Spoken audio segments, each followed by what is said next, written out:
The record was stamped with a time code that shouldn't have existed. Archivists in the hegemony's central repository discovered it 17 years after the siege of Threshold Station, a single sensor log buried beneath 9 layers of corrupted battle data, its timestamp predating the battle itself by 6 hours and 42 minutes. That was impossible. The battle had lasted 4 hours. Whatever the sensor had recorded, it had recorded before anything began. They almost deleted it as a glitch. They didn't. What the log contained rewrote 3 separate chapters of hegemony military doctrine, triggered 2 closed-session inquisitions among the High Council, and caused the senior archivist who reviewed it, a decorated Volontaron officer named Commodore Sethis Orvan, to submit his resignation the following morning without explanation. He was 71 years old. He had never resigned from anything. The record begins with a sound, not an explosion. Not a weapon discharge, not the harmonic shriek of a vessel dropping from faster-than-light transit. A human voice, calm, almost bored, saying something in their primary language that the auto-translator rendered imperfectly as, "All right, let's go to work." Orvan had been the tactical observer assigned to Threshold Station 11 months after the Hegemony Expansion Directive classified the Sol system as a Category 7 acquisition target. Category 7 meant inhabited, pre-coalition, militarily negligible. The classification required a live observer during first contact operations, someone to document the indigenous response and confirm for the record that resistance was within projected parameters. He had filed 217 Category 7 observation reports in his career. He had never filed a correction.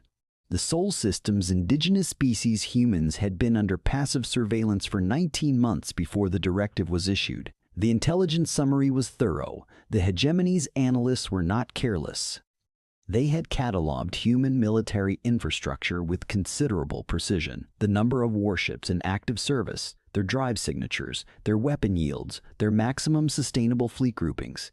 They had observed human conflict patterns, response times, and chain of command latency during 3 separate regional wars.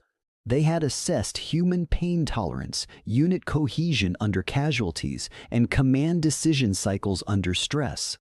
The summary's conclusion was 8 words long. Estimated time to full compliance, 14 standard weeks. Orvan had read that summary on the transit to Threshold Station and found nothing in it to question. He had spent 40 years learning to trust hegemony intelligence. The numbers were the numbers. What the numbers hadn't accounted for was something that didn't have numbers. He didn't know that yet. The first thing that struck Orvan as strange, not alarming, just strange, a minor notational oddity, was the human communication behavior during the initial contact phase. Hegemony protocol for Category 7 acquisitions was standardized. Acquisition fleets arrived at the system's outer boundary, broadcast the conditional sovereignty declaration in the target species' primary language, and waited for the species' governmental response. Most species responded within 6 to 18 hours. Some took longer.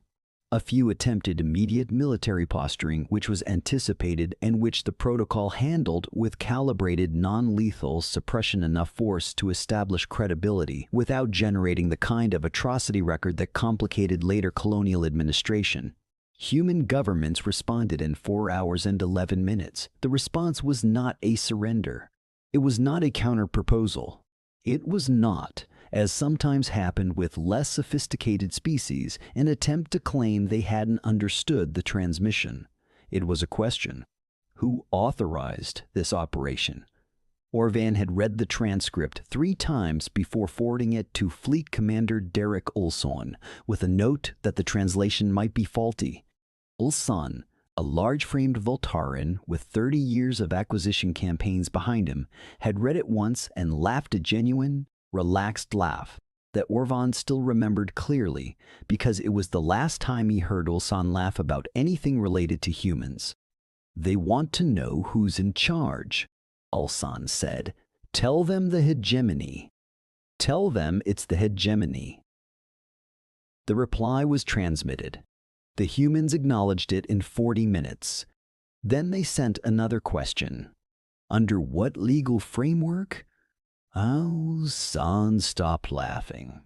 Not because the question frightened him, it didn't, not yet, but because in 30 years no Category 7 species had ever asked it. Most species, when confronted with the Conditional Sovereignty Declaration, immediately understood the practical situation. A fleet capable of glassing a continent was parked at the edge of their system, and the declaration was a formality, not a negotiation. Species that pushed back militarily were demonstrating courage or desperation, both of which were manageable. Species that pushed back legally were doing something the protocol didn't have a flowchart for. "They're stalling," said Commander Sorvith Dahl, Ulsan's tactical officer, a younger Volantheron, ambitious, with the kind of confidence that comes from never having been wrong yet. "They're buying time to scramble their defense assets. We've seen the sensor data. They have fewer than 80 warships in this sector. 80. We have 900. Respond with the standard timeline," Ulsan said, and that was that. The standard timeline gave the target species 48 hours to submit formal compliance documents before the fleet advanced to the inner system. The humans acknowledged the timeline in 11 minutes, then their ships started moving. This was the first misinterpretation. Sorvith Dahl read the movement pattern and immediately identified it as a dispersal posture, the most common defensive maneuver a numerically inferior fleet could attempt, scattering assets to complicate targeting solutions and force the acquisition fleet to subdivide.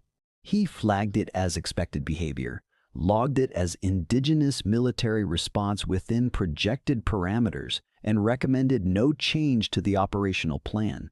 He was correct that it was a dispersal. He was wrong about why. The humans weren't scattering to complicate targeting. They were scattering to destinations.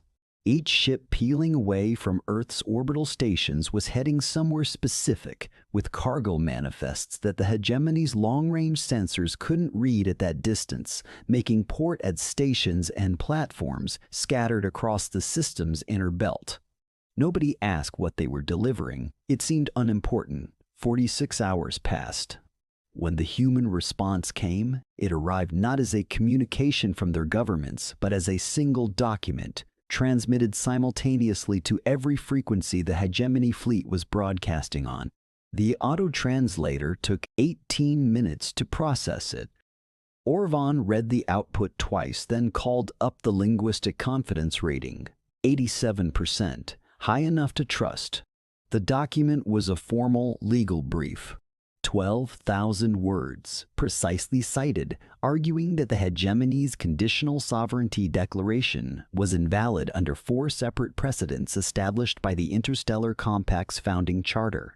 Orvan realized slowly that the hegemony itself had co-authored 60 years ago. The brief named specific articles. It cited specific sessions of the Compact Council. It was, by any technical measure, meticulously constructed. Orvan stared at it for a long time. They'd had 46 hours, he thought. They wrote this in 46 hours? He flagged it for Ulsan.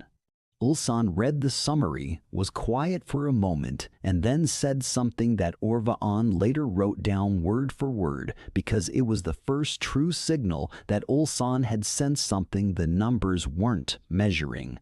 "They knew we were coming," Ulsan said. "They wrote this before we arrived." "The legal framework question," Orvan said. "They were testing what we'd say, learning which articles to cite." Ulsan set the document down. "They're not scared. Why aren't they scared?" Neither of them had an answer. The fleet advanced anyway. That was the protocol. The advance toward the inner system took 9 hours at standard approach velocity. During those 9 hours, human communications traffic spiked 240 times its baseline volume. The hegemony signals analysts flagged this as evidence of panic-high command communications, emergency broadcasts, civilian emergency systems activating, expected behavior entirely within parameters. Sorvith Dahl logged it as indigenous population responding with appropriate distress to confirmed fleet presence. He was wrong again. They were coordinating. Not the military, not the government. Everyone. The civilian traffic spike was manufacturing schedules being rerouted, supply chains being redirected, resource allocations being shifted. Humans across the entire inner system were adjusting, in real time, to a logistics framework that hadn't existed 48 hours ago. The hegemony's analysts were watching the surface-level pattern fear and missing the structure underneath it. What Orvan would later call the second misinterpretation was really more fundamental than a misread data point. It was a category error. The hegemony had spent 19 months studying human military capability and essentially 0 time studying human organizational behavior under threat. They were two completely different things, and the intelligence summary had never acknowledged the distinction. Estimated time to full compliance: 14 standard weeks. The number assumed humans would behave the way every other Category 7 species had behaved. The assumption was wrong in ways that nobody on the fleet understood yet. The first human warships appeared on long-range sensors at hour 11, 73 vessels. Smaller than expected fast movers mostly, built for speed and short-range engagement rather than the kind of sustained broadside combat that hegemony capital ships were designed to deliver. The hegemony fleet had 900 ships. Even accounting for the quality gap, the math was absurd. Sorvith Dow looked at the formation, looked at the numbers, and delivered his assessment with the same relaxed confidence he projected since the operation began. Token resistance. They know they can't win. This is a pride gesture. They want to say they fought before surrendering. It's common in Category 7 acquisitions. Olson watched the sensor display without speaking. Commander? Dahl prompted. What's their formation pattern? Dahl looked. He studied it for a moment. Irregular, loose. They're not holding a battle line. He paused. Could be poor discipline. Could be, Olson said. He didn't sound convinced. The order to advance went out regardless. 900 hegemony warships began the final approach toward Earth's orbital defensive perimeter, and the 73 human vessels held their position, and everything in the sensor data said this was going to go exactly the way 400 previous Category 7 acquisitions had gone, and Orvan stood at his observation station and felt something he didn't have a name for yet.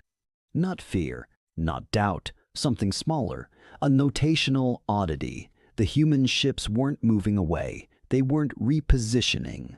They weren't doing anything that a rational, outmatched fleet did when it looked up and counted 900 enemy warships bearing down. They were just waiting. The battle, if it could be called that, lasted 4 hours and 12 minutes. By hegemony standards, it was not a battle at all. It was a suppression action, and suppression actions don't make it into the doctrine files. They're not studied. They're filed under outcomes and referenced only as statistical baselines. This one would be studied for the next 2 decades. What happened in the first 20 minutes was what the hegemony expected. The human vessels engage at extreme range, taking heavy damage, losing ships. 18 human vessels were destroyed or disabled in the opening exchange. The remaining 55 fell back, regrouped, and then they did something that Sorvith Dow's threat assessment algorithm didn't have a category for. They split. Not into 2 groups, not into 3, into 11. 11 separate formations, each one heading in a different direction, with no apparent coordination signal between them, or at least no signal on any frequency the hegemony systems were monitoring. Each formation moved independently on different vectors at different speeds. Some moved toward the hegemony fleet. Some moved toward the hegemony fleet. Some moved away. 2 formations appeared to be heading toward empty space. What are they doing? Dow said. Nobody answered because nobody knew. The hegemony fleet's command system was built around centralized coordination, a beautiful, efficient architecture that could direct 900 vessels in a unified tactical operation with minimal signal latency. It was extraordinarily effective against organized opposition. Against 11 scattered formations doing 11 different things with no discernible common logic, it was fighting its own strengths.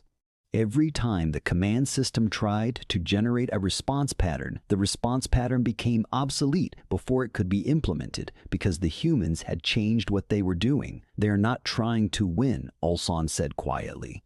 They're trying to confuse the targeting system. It won't work, Dal said. We have enough ships to, not the targeting system.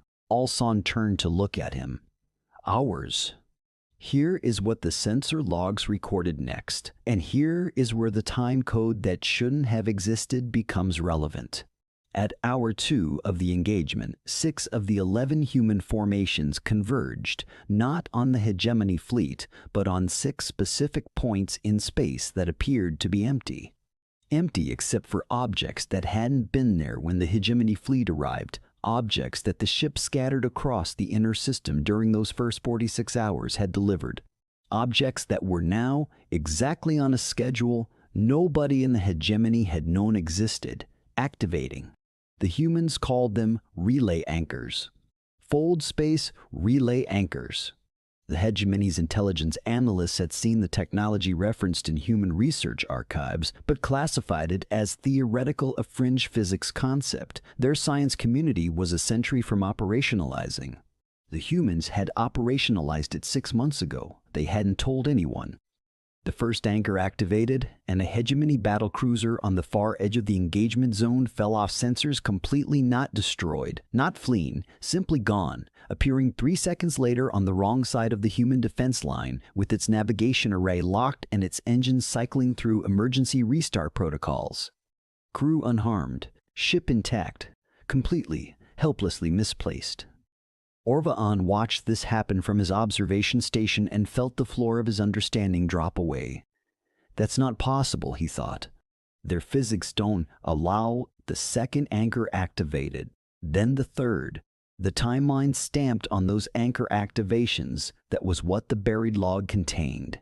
That was why the timestamp predated the battle by 6 hours and 42 minutes. The anchors had been running a passive targeting sync from the moment the hegemony fleet crossed the system boundary. Every formation shift, every positioning adjustment, every move the hegemony fleet had made for 6 hours had been fed into a calculation that the anchors were running continuously, invisibly, in complete silence. The 73 human ships weren't the fleet. The 73 human ships were the distraction. This was the reinterpretation that broke Orvaan not immediately, but slowly, like a structural crack propagating through the course of the next hour. Everything he had understood about the engagement was inverted. The human ships that had appeared outmatched had never been fighting the battle everyone thought they were fighting. The losses they'd taken, 18 ships, had not been desperate last stands or failures of tactical execution. They had been deliberate. They had fed the hegemony's targeting system exactly the data it needed to keep optimizing against the wrong threat.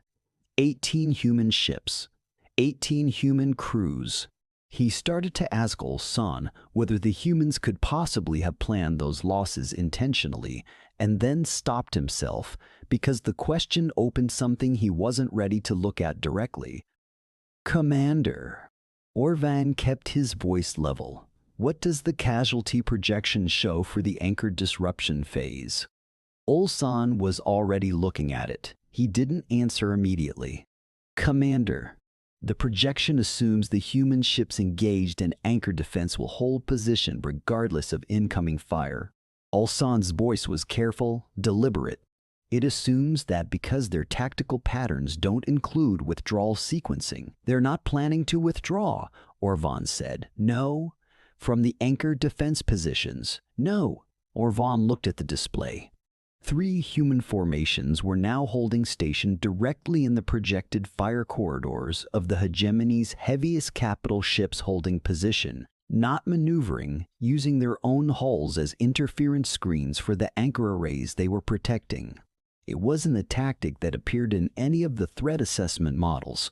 It wasn't a tactic any of the models had a name for, because no military doctrine in the hegemony's 400-year history of Category 7 acquisitions had ever needed to account for an indigenous species voluntarily positioning their ships to absorb fire. Not to delay it, not to reduce it, to absorb it. They're going to lose those ships, Dal said. He sounded uncertain for the first time. They know they're going to lose those ships. Yes, Ulsan said. Then why? Because, Orban said slowly, following the logic of it to its conclusion, the anchors matter more to them than the ships. Silence on the command deck. Then, from somewhere in the display's tactical feed, a human voice on an open channel, untranslated, raw, broadcast on a frequency the hegemony's communication system was monitoring but not actively targeting. Orvan looked at the auto-translator output and read it 3 times. Anchor 7 holding. We're good. Keep going. Keep going. Directed at no one in the hegemony fleet. Directed at the other human formations. Coming from a ship that sensor analysis estimated had less than 8 minutes of structural integrity remaining. We're good. Keep going. Orvan sat down. It was the first time in his career that he had sat down uninvited on a command deck. The anchor network became fully operational at hour 3. 22 hegemony vessels had been displaced by that point, not destroyed, not damaged, but moved, relocated to positions that forced them to spend 20 to 40 minutes reorienting before they could re-engage. 22 ships neutralized without a single weapon fired at them directly. The human formation losses were severe. 31 ships gone by the time the network was up, 31 ships out of 73. And the remaining 42 were still not running. Dal pulled up the human casualty figures and stared at them. This makes no sense, he said, and his tone had changed completely. The professional confidence was gone, and what was underneath it was something Orvan recognized as more useful than confidence, genuine attention. Dal was finally looking at what was actually there. At 42% losses, any rational fleet retreats. 42% losses against a superior force with no decisive engagement outcome. That's a collapse threshold by any military doctrine in the compact. Yes, Ulsan said. We've applied the collapse threshold calculation 4 times. They should have broken. Yes. Why haven't they broken? Ulsan turned from the display and looked at Dal directly. Because the calculation assumes they're fighting to win. Dal stared at him. They're not fighting to win, Orvan said, understanding arriving fully now, cold and clear as deep space. They're fighting to be worth fighting. Every minute they hold that anchor network operational is another minute for something we haven't seen yet. What haven't we seen? Dal asked. The answer arrived before either Ulsan or Orvan could formulate a response. It arrived as a sound, not a weapon discharge, not a drive signature. A sound the hegemony's acoustic sensors almost didn't register because it fell outside the frequency range. Their systems were calibrated to monitor for military relevance. A human sound. Translated afterward from the open channel recordings, they were singing. Not one ship, multiple ships. The 42 remaining human vessels, battered, losing hull integrity in sections, running on diminished crews, holding formation around an anchor network, while a 900-ship fleet tried to tear them apart. They were broadcasting on an open channel that had no military application, transmitting something the auto-translator classified initially as a non-linguistic vocalization pattern. It took 40 minutes for a linguistics officer to correctly identify it. A song, old by the dating of its language roots. Old enough that the linguistic analysis estimated it predated space travel for their species by several hundred years. The translation was imperfect. The linguistics officer noted that some of it didn't translate. The meaning was embedded in the sound in a way that language transfer couldn't carry. But the section she could translate, she translated carefully, and it was the section that Orvan later included verbatim in his observation report. We are not the last. We are not the first. There are those who will remember that we were here. Ulsan read the translation over Orvan's shoulder. He was quiet for a long time. "Find me the second fleet," he finally said. The second fleet had been the unanswered question for 4 hours. The hegemony's intelligence assessment had accounted for every human military asset in the inner system when the operation began. The numbers were correct. 73 vessels had been detected. 73 had been engaged. There wasn't a second fleet. Except Ulsan had known for the last 40 minutes that there had to be. The anchor network wasn't a defensive weapon. Orvan had understood that much. It relocated ships, moved them across space instantaneously, scrambled their navigation, bought time. But time for what? The 42 remaining human ships couldn't defeat 900 hegemony warships. No number of tactical disruptions could change that arithmetic. Unless the arithmetic was wrong. Unless the anchor network wasn't designed to relocate hegemony ships. Unless it was designed to bring something in.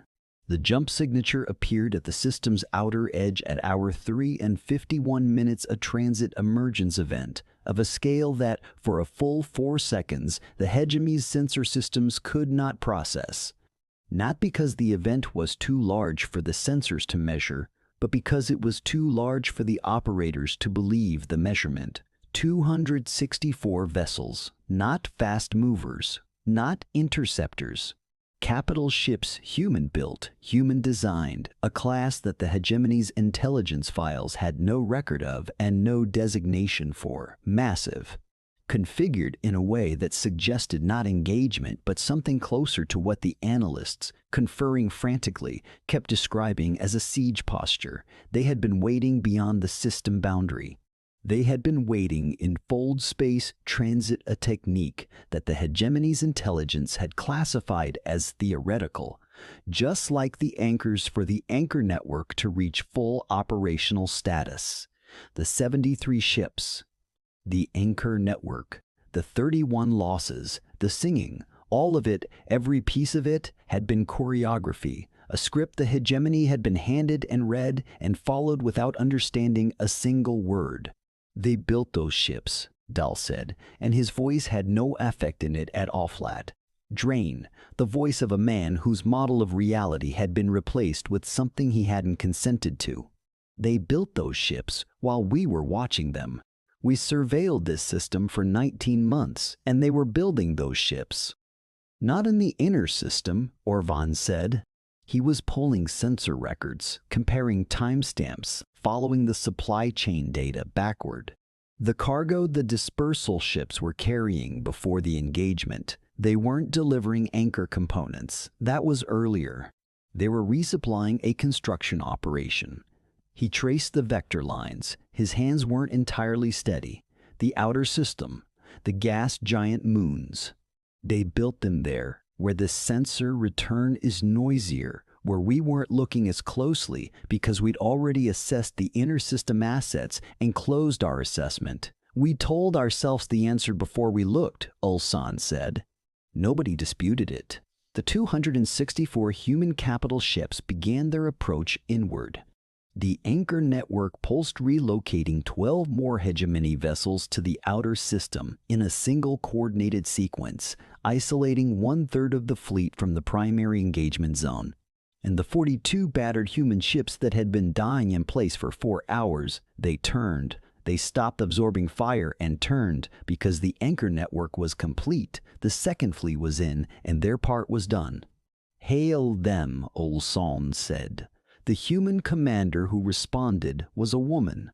The video feed showed a bridge that had taken significant damage, consoles dark, secondary lighting active, one bulkhead visibly buckled. She was perhaps 50 years old by human reckoning. She had the look of someone who had been awake for a very long time and had not once considered sleeping. Her voice, through the translator, was level, not triumphant, not relieved. Something closer to tired, in the way that only patience produces the exhaustion of someone who has been waiting for a moment for a very long time and is now, finally, here. "Hegemony, fleet," she said. "I'm Fleet Admiral Reyes." I think we should talk. Ulsan leaned forward. Admiral, you had us outmaneuvered. You could have pressed the engagement. Yes. Why didn't you? She was quiet for a moment. Because I needed you to understand something first. What? That we chose this. She gestured briefly at the damaged bridge around her, at the evidence of what the last 4 hours had cost. Every piece of this was a choice, not a desperate last stand. A choice. I need you to understand that distinction before we talk about what comes next. Ulsan was quiet. You had an intelligence file on us, Reyes continued. Category 7, militarily negligible. 14 weeks to compliance. A pause. We read your file on us 3 years ago. We intercepted a courier drone and translated the contents. We've had 3 years to think about what it said.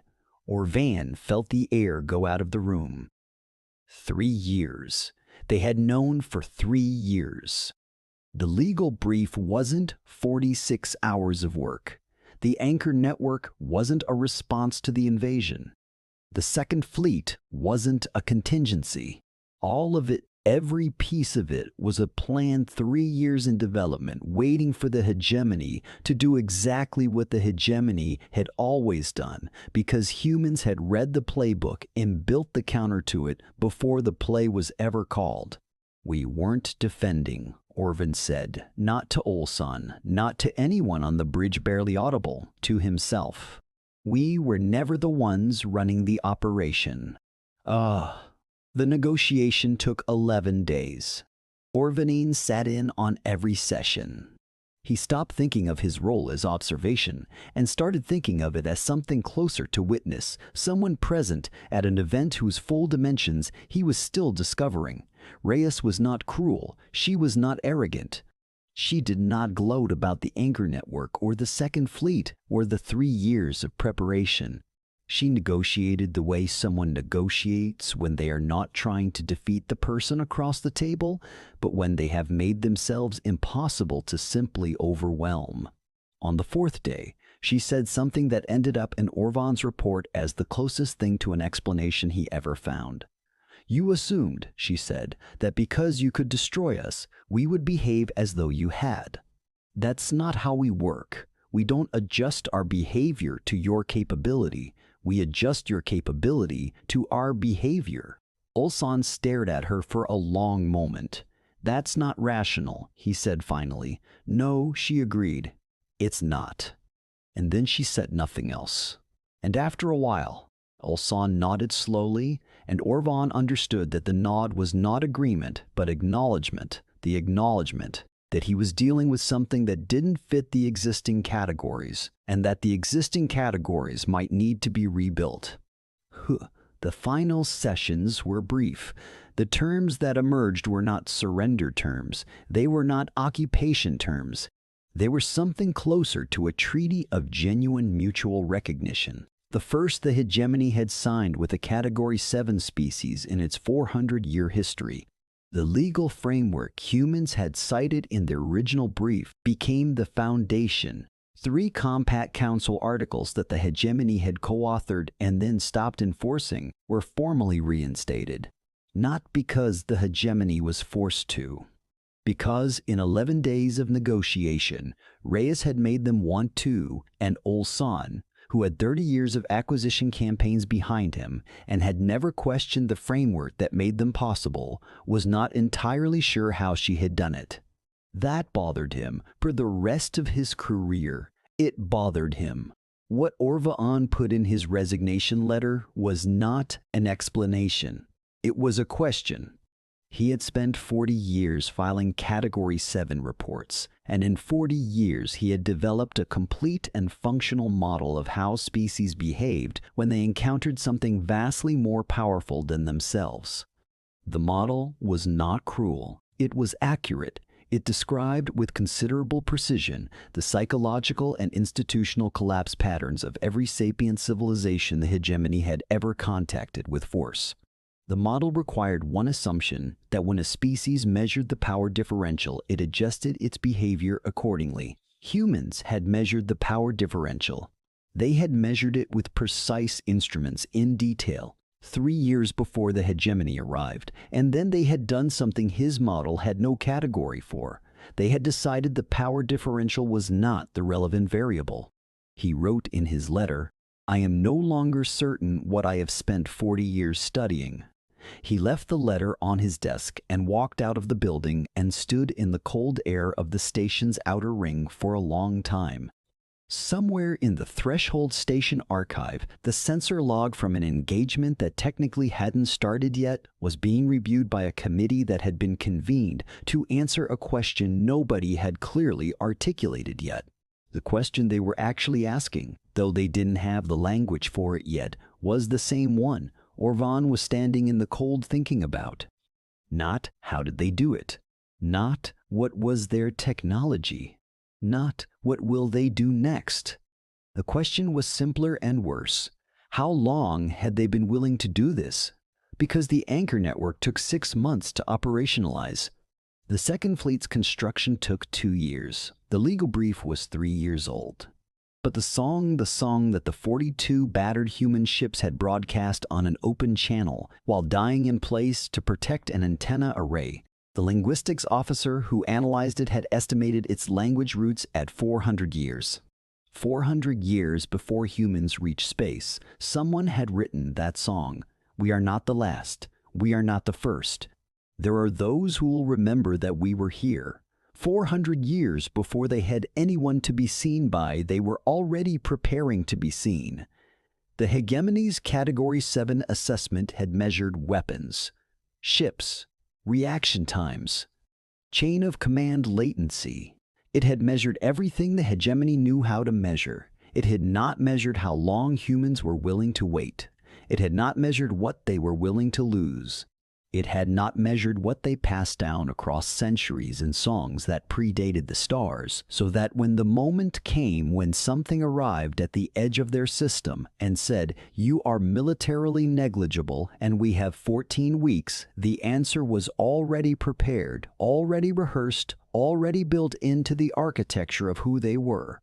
The answer was not, "We surrender." The answer was not, "We fight." The answer was the anchor activating 6 hours before the battle started, a timestamp that shouldn't have existed, a plan that was already in motion before the hegemony had finished issuing its ultimatum, a species that had read the playbook of their own subjugation and had spent 3 years building the future where they didn't comply with it.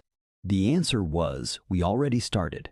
Orvan stood in the cold and understood, at last, why his resignation felt not like defeat, but like honesty. He had spent 40 years studying how civilizations fell to greater power.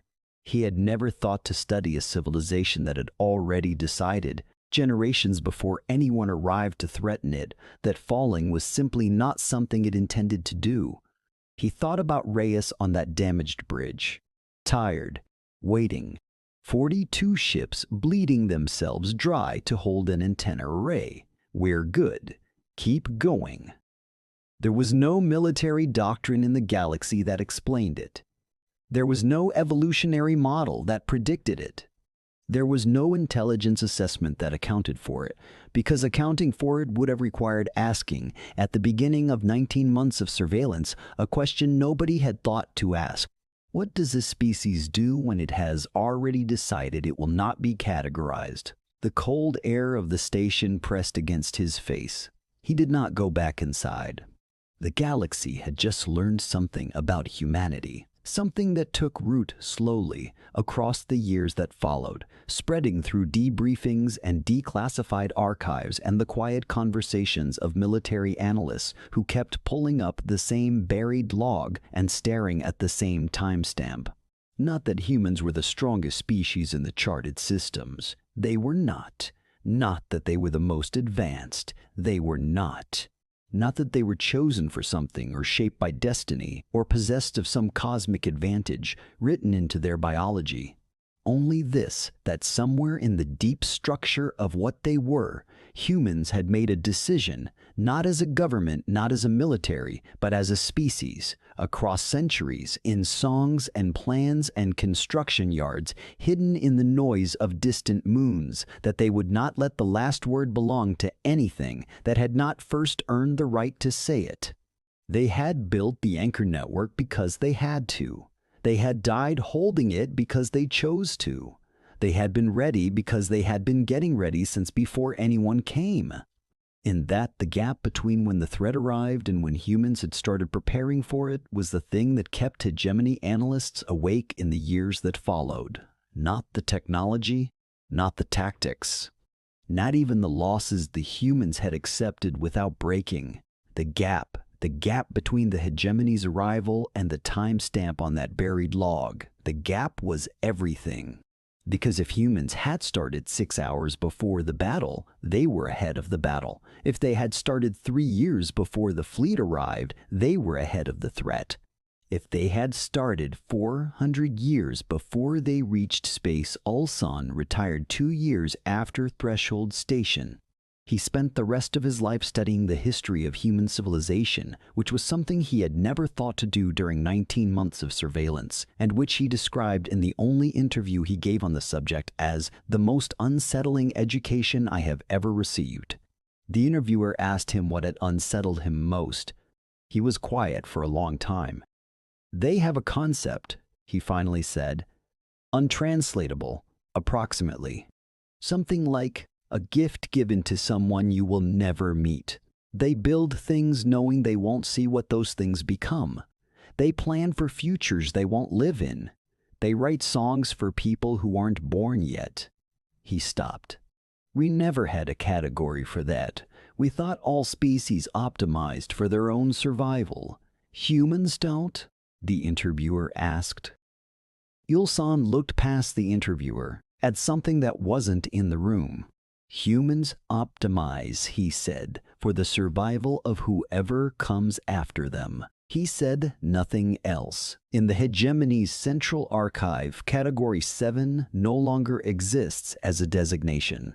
The classification was retired the year after Threshold Station, not by popular vote, not by legal challenge, not by the kind of bureaucratic reform that happens when institutions decide to improve themselves. It was retired because the committee convened to evaluate the Threshold Station engagement could not agree on what category to put humanity in, and after 11 months of deliberation, the senior archivist Sethis Orvan's replacement, a careful woman who had read every document Orvan had ever filed, wrote in her final report a single sentence that ended the debate. "You cannot categorize a species that was already categorizing you." The timestamp on the buried log reads 6 hours and 42 minutes before the battle started. It has never been explained away,